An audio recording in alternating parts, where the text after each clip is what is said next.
Mansa Musa eventually left Cairo and continued his journey.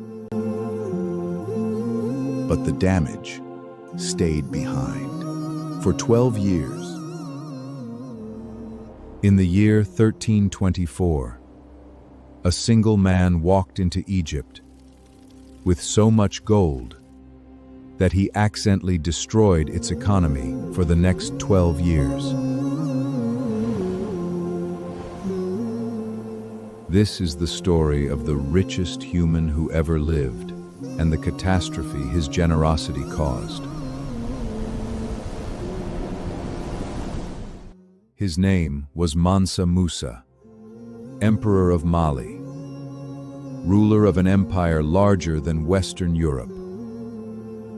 At its peak, his kingdom controlled half the world's gold supply and produced more wealth in a single year than most kingdoms saw in a century. To put his fortune in perspective, in today's money, his net worth was estimated at $400 billion. That's 100 times the wealth of Elon Musk. In the spring of 1324, Mansa Musa made an announcement that would change history. He would travel across the Sahara to Mecca. But he would not travel alone. He would travel with 60,000 men. 12,000 personal servants, each carrying 4 pounds of gold. 80 camels, each carrying 300 pounds of gold dust. In total, 18 tons of pure gold, moving across the largest desert on Earth.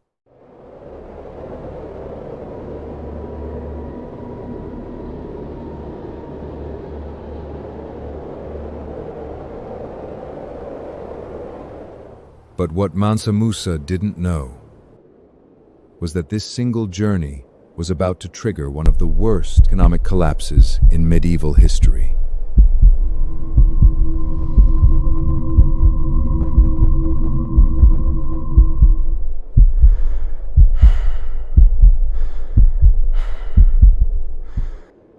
And it would all start in a city called Cairo. They departed at dawn. A river of men. A storm of camels. A mountain of gold. The greatest caravan the medieval world had ever seen, moving north into the bones of the earth.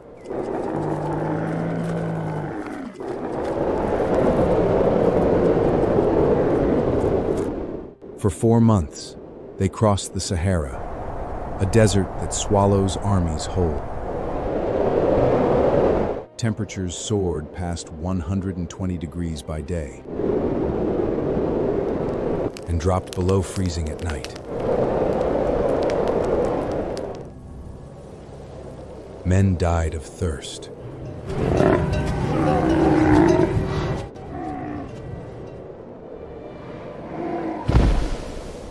Camels collapsed under weight of treasure.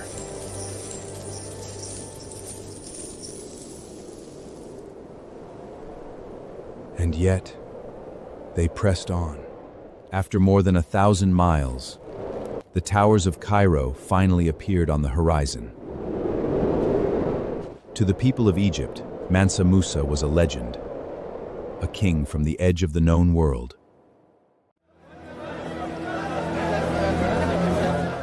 They had heard whispers of his wealth.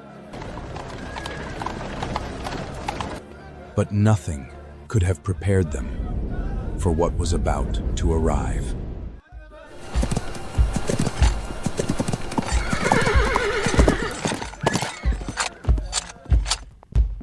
On July 24, 1324, Mansa Musa entered Cairo. And within 48 hours, the city's economy would never be the same.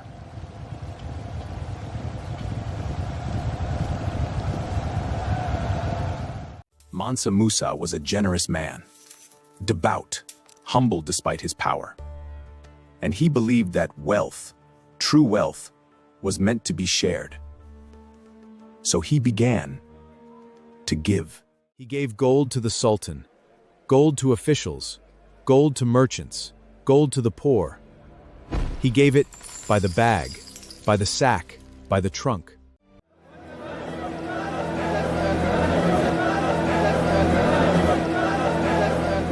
For 3 months, gold rained on Cairo like an unstoppable storm. What no one realized was that gold has a price. And that price depends on how rare it is. For centuries, Egyptian gold had been precious because there was so little of it. But Mansa Musa had just flooded the city with more gold than Cairo had ever seen in its entire history.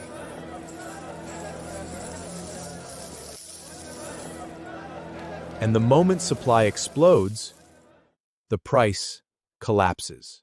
Within weeks, the value of gold in Egypt dropped by 25%. A merchant who had saved gold his entire life woke up one morning to find his fortune cut to a fraction of what it was. Bread cost more. Cloth cost more. Animals cost more. Anyone who had wealth in gold was suddenly poor.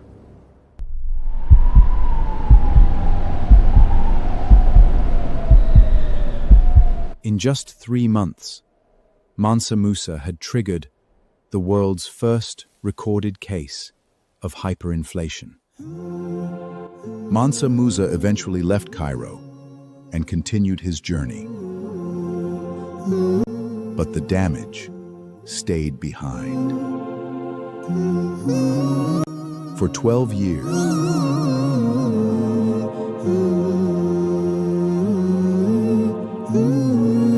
Egypt's economy struggled to recover. Merchants went bankrupt, trade collapsed, foreign buyers refused Egyptian gold, fearing it was worthless. An entire generation paid the price for one man's generosity. On his return journey, Mansa Musa learned what he had done, and he tried to fix it. He borrowed back as much gold as he could carry, at high interest, to remove it from circulation. It was the first known act of monetary intervention in human history. But it wasn't enough.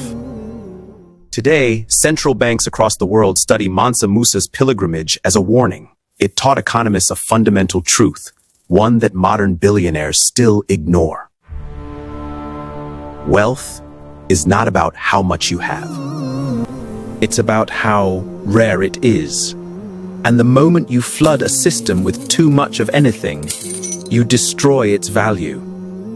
Mansa Musa would die in 1337, still the richest man who ever lived. But the lesson of his pilgrimage outlived his empire by 700 years. Next week, we travel to a different city, a different empire, and a treasure that disappeared overnight. One that historians are still searching for today.